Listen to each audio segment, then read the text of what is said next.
Bulldozer अब आपका नया भगवान है। आपके राजनीतिक भगवानों ने व्यवस्था को इसकी शरण में बैठा दिया है, आप भी बैठ जाइए। ये हम नहीं कह रहे हैं, बहुत बड़ा वर्ग कह रहा है। अब सवाल है कि क्या बुलडोजर का उपयोग बाकी व्यवस्था से ऊपर किया जाना चाहिए? अदालतें किनारे लगा दी जाए और फैसला बुलडोजर के जरिए ऑन साइट कर दिया जाए, जिसको अगर एक शब्द में समझने की कोशिश करें तो उसको इंस्टेंट जस्टिस कहा जाता है। अब अदालत का अपना योगदान है किसी भी व्यवस्था को चलाने में, खास करके कानून व्यवस्था को चलाने में।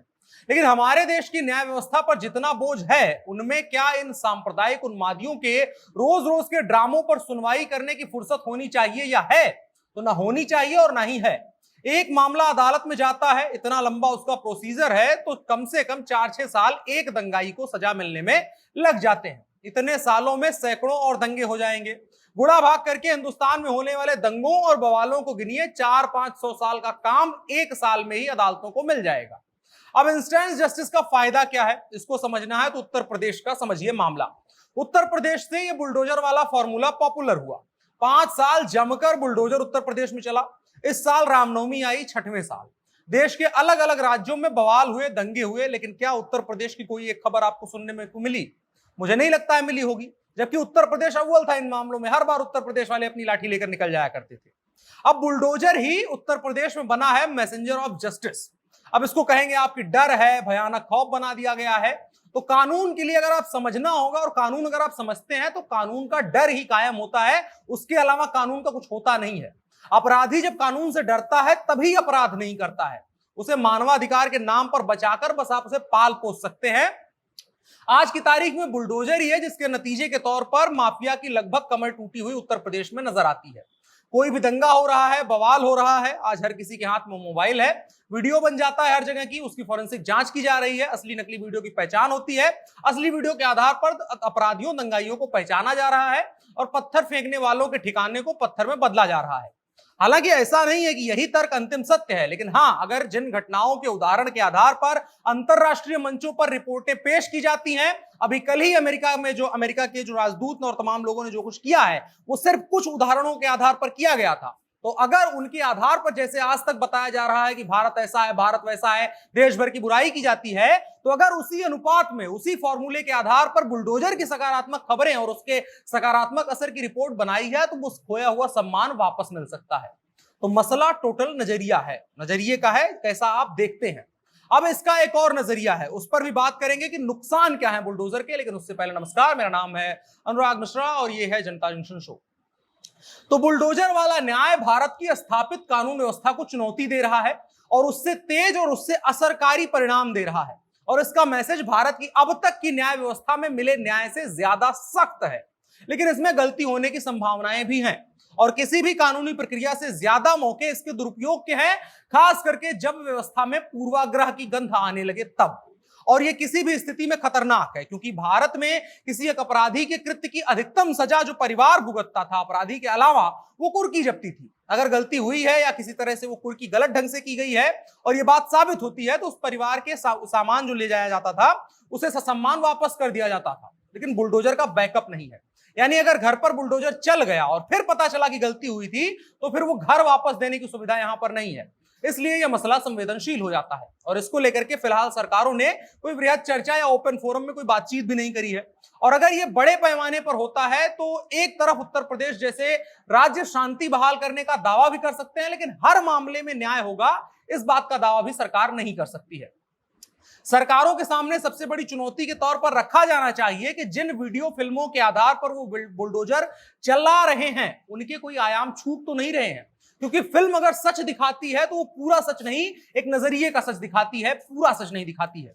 जैसे एक तस्वीर बहुत पहले चर्चा का विषय बनी थी, आपको याद होगा, जहां एक केला बेचने वाला गाड़ी में बैठे पुलिस वाले से पैसा ले रहा था या दे रहा था। अब एक तस्वीर थी, वो पूर्वाग्रह यही कह रहे थे कि पुलिस वाला वसूली कर रहा था, शायद उसके ऊपर कार्रवाई भी हुई थी, लेकिन बाद में पता चला कि वो फल खरीदने के बाद पैसा दे रहा था। तो नजरिए वाली बात है, वही सबसे बड़ी चुनौती नजर आती है। बाकी सवाल ये किया जाना कि बुलडोजर क्यों चल रहा है, ये कहने वालों में ये नजर नहीं आ रहा है कि उनका कंसर्न है कानून व्यवस्था को लेकर के। उनकी समस्या बस इतनी है कि जो व्यक्ति इस बदलाव को लीड कर रहा है उस चेहरे और नाम से समस्या है, और ऐसे पूर्वाग्रह के साथ आप सही बात नहीं कर सकते हैं। एक पूर्वाग्रह रख करके आप किसी और के पूर्वाग्रह पर सवाल खड़े करते हुए बहुत कमजोर लगते हैं और उससे भी ज्यादा आपका तर्क जो है कमजोर लगता है। बलात्कार के मामलों में इससे इधर उधर घूमते जो अपराधी हैं उनको देखने के बाद और तमाम माफियाओं के गुनाहों की फाइलों पर बरसों बरस सिर्फ और सिर्फ सुनवाई होने वाली व्यवस्था को देखने के बाद, जिनके सच आपको भी पता है, सारी कवायद इस बात की होती है बस अपराध साबित न होने पाए, सजा न मिलने पाए। उसके अलावा जितना कोर्ट में घसीटना है घसीटिए, जितना पैसा खर्च करना है खर्च करिए, क्योंकि उनके काबिल वकील तो मामला घसीटते रहेंगे। माफिया चुनाव लड़ता है और बलात्कारी हर पेशी पर उस लड़की, उस महिला की आंखों में देख करके उसे बताता है कि देखो, जिस व्यवस्था को तुम अपना रक्षक मानती हो वही व्यवस्था मुझे कैसे संरक्षण दे रही है।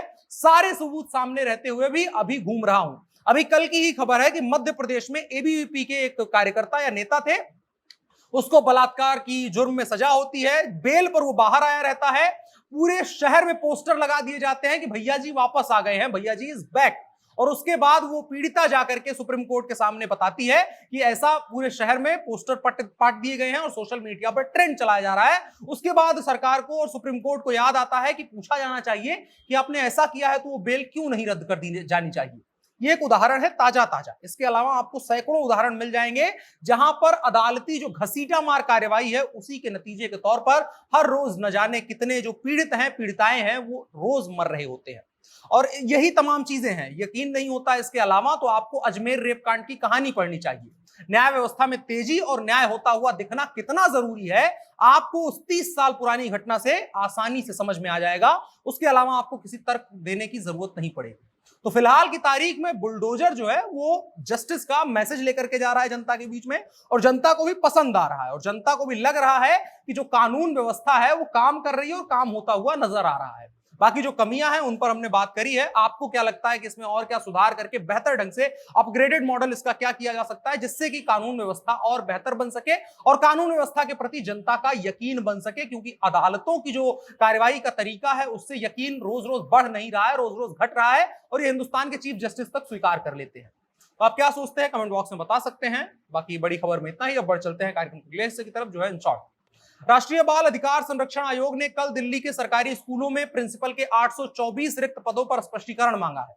दिल्ली के मुख्य सचिव विजय देव को लिखे पत्र में शीर्ष बाल अधिकार निकाय ने कहा है कि अध्यक्ष प्रियंक कानूनगो के नेतृत्व में एक टीम ने राष्ट्रीय राजधानी के कई स्कूलों में दौरा किया और बुनियादी ढांचों और अन्य पहलुओं के संबंध में खामियां पाई हैं। इसमें आगे यह भी बताया गया है कि टीम ने जिन स्कूलों का दौरा किया उनमें से अधिकतर स्कूलों में प्रिंसिपल नहीं थे, ये पद खाली है, कानूनी रूप से खाली है। इस पर सवाल पूछा गया है।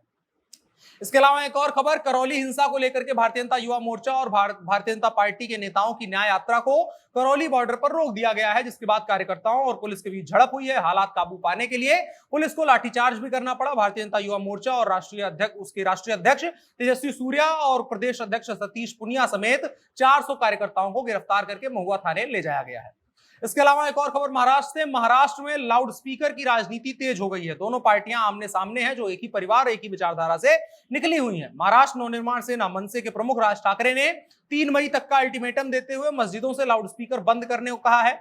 जवाब में शिवसेना और एनसीपी के नेताओं ने भी बयान जारी किया है। राज ठाकरे के बयान के बाद शिवसेना नेता और राज्यसभा सांसद संजय राउत ने पलटवार करते हुए कहा, हिंदुत्व शिवसेना के खून में है, हमें कोई हिंदुत्व ना सिखाए।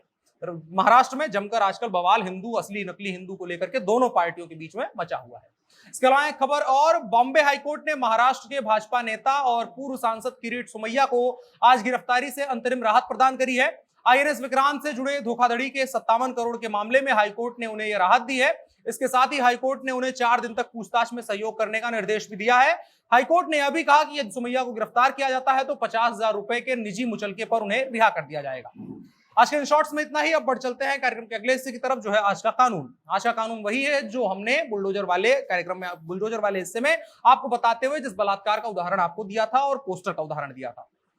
तो दरअसल रेप के आरोपी था जो एबीवीपी का नेता है शुभांग गोटिया। उसके पोस्टर जबलपुर शहर में पूरे लगे हुए थे, जिसको लेकर के चीफ जस्टिस ऑफ इंडिया ने सख्त रुख अपनाया है। पीड़िता की याचिका पर सुनवाई करते हुए सुप्रीम कोर्ट ने आरोपी और राज्य सरकार को नोटिस जारी करके पूछा है कि दुष्कर्म के आरोपी को मिली जमानत क्यों ना रद्द कर दी जाए। इस बैनर पोस्टर के क्लिप को पोस्ट के जरिए सोशल मीडिया पर हैशटैग भैया जी इज बैक नाम से वायरल किया गया है। तस्वीरें सामने आने के बाद पीड़िता ने सुप्रीम कोर्ट में आरोपी की जमानत निरस्त करने की याचिका दायर की, जिस पर प्राथमिक सुनवाई करते हुए chief justice of India NV Ramana और जस्टिस कृष्ण मुरारी और जस्टिस हिमा कोहली की बेंच ने मध्य प्रदेश सरकार समेत आरोपी से जवाब तलब किया है। जवाब अभी तक दाखिल न सरकार की तरफ से न ही आरोपी की तरफ से किया गया है। आज के कानून के हिस्से में इतना ही और बढ़ चलते हैं कार्यक्रम के आखिरी हिस्से की तरफ, जो है नसीहत आज कोई नहीं है, कभी कभी जरूरी होता है कोई नसीहत ना देना, इंसान को खुद से भी समझदार होना जरूरी होता है। तो आपसे हम आज उम्मीद करते हैं कि आप हमको बताएंगे कि क्या नसीहत हमें जिंदगी में अपनानी चाहिए, कमेंट बॉक्स में बताएं। फिलहाल कार्यक्रम में इतना ही, आपकी राय का भी स्वागत रहेगा, वो भी आप बता सकते हैं। कार्यक्रम को साझा करने के लिए अनुमति की आवश्यकता नहीं है। मेरा नाम अनुराग मिश्रा है, आप जनता न्यूज़ शो देख रहे थे, कैमरे पर मेरे साथ ओम प्रकाश थे। शुक्रिया।